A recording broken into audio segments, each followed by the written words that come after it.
GM Abid. Today I will define physics and its branches of chapter 1. Physics की definition क्या है बेटे? It is the branch of science which deals with the properties of matter, energy and the relationship between matter and energy. इसमें तीन main चीज़ें आई हैं. Number 1 matter, number 2 energy and number 3 relationship between matter and energy. सबसे पहली बात क्या है? What is a matter? It is a substance which has a mass and occupy space, या सिंपल वर्ड्स में आप ये भी कह सकते हैं एंड वॉल्यूम. ऑक्यूपाई स्पेस की जगह पर आप वॉल्यूम भी कह सकते हैं. यानी वो तमाम सब्सटेंसेस जिनका मास भी हो, उसमें वॉल्यूम भी हो, तो उसको हम क्या कहते हैं? मैटर कहते हैं. और मैटर की हमारे पास 4 स्टेट्स हैं: solid, liquid and gases, and number 4 आता है प्लाज्मा. ये प्लाज्मा को हम फिर लेटर ऑन डिफाइन करेंगे और एक्सप्लेन भी करेंगे. अब एनर्जी हम किसको कहते हैं बेटे? Energy means power to work, यानी कि वो तमाम बॉडीज़ जो काम कर सकती हैं उसके अंदर एनर्जी मौजूद है. मिसाल के तौर पर मैं आपको टीच कर रहा हूँ तो मैं काम कर सकता हूँ, तो इसका मतलब ये हुआ कि मेरे अंदर एनर्जी मौजूद है. तीसरा पॉइंट इसके अंदर आता है relationship between matter and energy. इसका पहला पॉइंट इसमें आता है कि जहाँ कहीं पर भी मैटर है वहाँ पर एनर्जी मौजूद है. और नंबर 2, आइंस्टाइन ने मैटर और एनर्जी के दरमियान में रिलेशनशिप अपनी एक इक्वेशन के ज़रिए उसने एक्सप्लेन किया. वो इक्वेशन क्या है? E = mc². E का मतलब है एनर्जी, M का मतलब है mass of a body and C का मतलब है वेलोसिटी ऑफ लाइट. इस इक्वेशन के मुताबिक आइंस्टाइन की matter and energy are interconvertible. अब आपने अपनी डेली लाइफ में देखा होगा कि हम मैटर को तो एनर्जी में कन्वर्ट करते हैं. किस तरीके से? By the burning process. आप देखते होंगे लकड़ी को हम आग लगाते हैं. लकड़ी क्या है? मैटर. और उससे क्या पैदा होती है? एनर्जी. यानी मैटर एनर्जी में कन्वर्ट हो गया. लेकिन एनर्जी को मैटर में कन्वर्ट होते हुए आपने नहीं देखा. वो कुछ प्रोसेसेस हैं जो साइंटिस्ट ने उनको डिफाइन किया है. उसमें एक प्रोसेस का नाम क्या है? पेयर प्रोडक्शन, जिसमें एनर्जी को मैटर में कन्वर्ट किया गया है. और बाकी तमाम प्रोसेसेस जो हैं वो क्या हैं? Under research. अब मैं आता हूँ बेटे ब्रांचेस की तरफ. मैकेनिक्स में हम क्या पढ़ते हैं? It is a branch of physics which deals with the moving body under the action of force. यानी कि इसमें हम मोशन को भी स्टडी करेंगे और उस फोर्स को भी कंसिडर करेंगे जो कि इस बॉडी में क्या पैदा कर रहा है? मोशन पैदा कर रहा है. मिसाल के तौर पर हम 8th फ्लोर से एक बॉल को फेंकते हैं तो वो बॉल ऊपर की तरफ नहीं जाता, नीचे की तरफ जाता है ड्यू टू ग्रेविटी. एक तो ये मुझे पता चल गया कि अर्थ की फोर्स ऑफ अट्रैक्शन है जिसकी वजह से बॉल नीचे की तरफ आ रहा है, और बॉल मूव कर रहा है, उसमें मोशन भी है. तो हम बॉल के मोशन को भी पढ़ेंगे और ग्रेविटी जो इसके ऊपर फोर्स लगा रही है उसको भी स्टडी करेंगे. तो ये मैकेनिक्स में हम पढ़ते हैं. इसकी दूसरी ब्रांच है हीट एंड थर्मोडायनेमिक्स.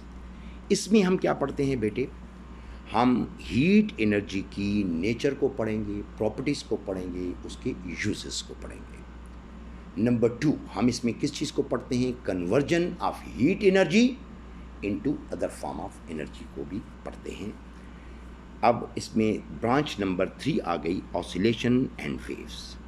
ऑसिलेशन का मतलब क्या है? To and fro motion of a body about the specific point. To and fro का मतलब क्या हो गया? आगे और पीछे मूव करना किसी भी स्पेसिफिक पॉइंट के. तो इसको हम कहते हैं to and fro motion of a body about the specific point. और इसमें हम प्रॉपर्टीज़ ऑफ वेव्स भी पढ़ते हैं. प्रॉपर्टीज़ ऑफ वेव्स क्या हैं बेटे? Reflection of waves, refraction of waves, diffraction of waves, interference of waves. लेकिन इसमें मैं एक आपको रिफ्लेक्शन ऑफ वेव्स प्रॉपर्टीज़ जो वेव्स की है वो बता देता हूँ, जिसमें आवाज़, मिसाल इको का केस, जिसमें की आवाज़ किसी दीवार के साथ टकरा कर जो वापस आती है और उसको आप दोबारा सुनते हैं, तो उसको हम क्या कहते हैं बेटे, इको भी कहते हैं। और ये क्या है, हमारे पास रिफ्लेक्शन ऑफ वेव्स की एग्जांपल भी है। नंबर 4th पॉइंट आता है ऑप्टिक्स। इसमें हम किसको पढ़ते हैं, लाइट की नेचर को पढ़ेंगे कि लाइट किन किन चीज़ों से मिलकर बना है, इसके अंदर क्या चीज़ें मौजूद हैं, और इसकी प्रॉपर्टीज़ को भी पढ़ते हैं लाइट की। और नंबर 3रा पॉइंट इसके अंदर क्या है, हम इसमें ऑप्टिकल डिवाइसेस को भी पढ़ते हैं। ऑप्टिकल डिवाइसेस क्या हैं बेटे, माइक्रोस्कोप हो गया, टेलीस्कोप हो गया, लेंसेज हो गए। तो ये तमाम चीज़ों की, इन तमाम चीज़ों की स्टडी को हम क्या कहते हैं, ऑप्टिक्स कहते हैं।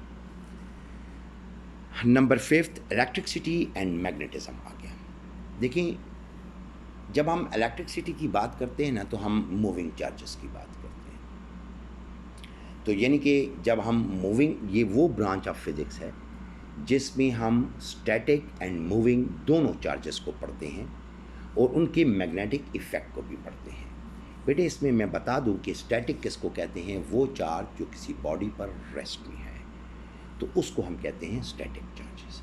यानी कि ये फिज़िक्स की वो ब्रांच है जिसमें हम स्टैटिक एंड मूविंग चार्जेस को पढ़ेंगे और उसके मैग्नेटिक इफ़ेक्ट्स को भी पढ़ेंगे। नंबर 6 आता है atomic and nuclear physics. Atom तो आप जानते हैं और उसके न्यूक्लियस को भी जानते हैं, जो कि एटम में मौजूद होता है। तो ये हमारे पास फिज़िक्स की वो ब्रांच है जिसमें हम स्ट्रक्चर्स को भी पढ़ते हैं और प्रॉपर्टीज़ को भी पढ़ते हैं। किसकी प्रॉपर्टीज़ को पढ़ते हैं, atom and nuclei of atoms को पढ़ते हैं। Any question? अब ये देखें बेटे, 7th नंबर पर आता है रिलेटिविटी। बेसिकली ये हमारे पास फिज़िक्स की, ये आपकी बुक में सही तरीके से डिफ़ाइन नहीं किया हुआ, तो चुनांचे मैंने इसको नेट के ज़रिए वहाँ से मटेरियल उठाया और उसको अब एक्सप्लेन करने लगा हूँ कि रिलेटिविटी क्या चीज़ है। It's the branch of physics which deals with the moving bodies with respect to time, space and speed. इन तीनों को हम स्टडी करते हैं, मूविंग बॉडीज़ की, तो इसको हम कहते हैं रिलेटिविटी। अब इसमें हमारे पास 8 नंबर पर आता है quantum physics. What is a quantum physics? इसमें बेटे हम बेसिकली फ़िज़िक्स में 2 मेन चीज़ें हैं, एक है मैटर एंड एनर्जी। हम मैटर और एनर्जी की नेचर को भी पढ़ते हैं, उसके बिहेवियर को भी पढ़ते हैं, एट द फंडामेंटल लेवल तक पढ़ते हैं। फंडामेंटल लेवल क्या है, यानी कि एटॉमिक वाइज भी पढ़ेंगे और सब एटॉमिक वाइज भी पढ़ेंगे। तो इसको हम क्या कहते हैं बेटे, क्वांटम फिज़िक्स। अब बेटे 9 नंबर पर आता है particle physics. It is a branch of physics which deals with the elementary particles. Elementary particles क्या होते हैं? Elementary particles of an atom. ये क्या होते हैं? Electrons, protons and neutrons. ये elementary particles of an atom कहलाते हैं। तो यानी ये फिज़िक्स की वो ब्रांच है जिसमें हम elementary particles of an atom के बारे में पढ़ते हैं, यानी इलेक्ट्रॉन, प्रोटॉन एंड न्यूट्रॉन्स के बारे में पढ़ते हैं। 10 नंबर पर आता है कॉस्मोलॉजी एंड एस्ट्रोफिज़िक्स। इसका मतलब है यूनिवर्स। हम यूनिवर्स के ऑरिजिन को भी पढ़ेंगे, ये कब पैदा हुई, कितने हज़ार साल गुजर चुके हैं इसके ऊपर, और इसमें वक्त के गुजरने के साथ साथ क्या डेवलपमेंट हो रही है। इन तमाम चीज़ों की स्टडी को हम कॉस्मोलॉजी एंड एस्ट्रोफिज़िक्स पढ़ते हैं। इसमें लास्ट ब्रांच आती है बायोफिज़िक्स एंड मेडिकल फिज़िक्स, यानी कि इसमें हम तमाम बायोलॉजिकल प्रोसेसेस पढ़ते हैं और मेडिकल्स। यानी इसका क्या मतलब है, जब आप किसी डॉक्टर के पास जाते हैं और कोई प्रॉब्लम होती है तो उसको डायग्नोज करने के लिए वो आपको मुख्तलिफ़ किस्म के टेस्ट लिख कर देता है। तो वो जो टेस्ट होते हैं वो मुख्तलिफ़ मशीनों के ऊपर होते हैं। तो उन मशीनों को किसने डेवलप किया? फिज़िक्स ने डेवलप किया। तो यही रिलेशनशिप है between physics and medical science की।